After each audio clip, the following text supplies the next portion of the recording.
আসসালামু আলাইকুম প্রিয় ভিউয়ার্স, আপনারা দেখছেন আউলিয়া টিভি। আর আমরা আজকে আপনাদের দেখাচ্ছি হিন্দুস্তানের বাদশাহ গরিবে নওয়াজ তথা খাজা মঈনুদ্দিন চিশতি আজমারি রহমতুল্লাহ আলাইহির দরবার শরীফে লক্ষ লক্ষ মানুষের সমাগম।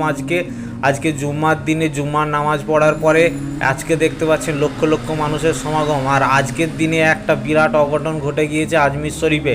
আপনাদের বিষয়টা বলবো, আপনারা কেউ স্কিপ করবেন না, পুরো ভিডিওটা দেখতে থাকুন।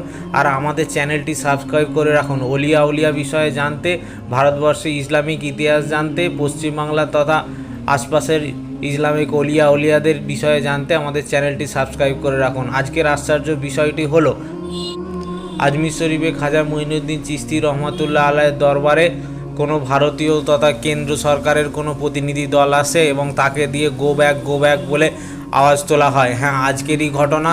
আপনারা যারা জেনে থাকেন তারা অবশ্যই কমেন্ট করে জানান।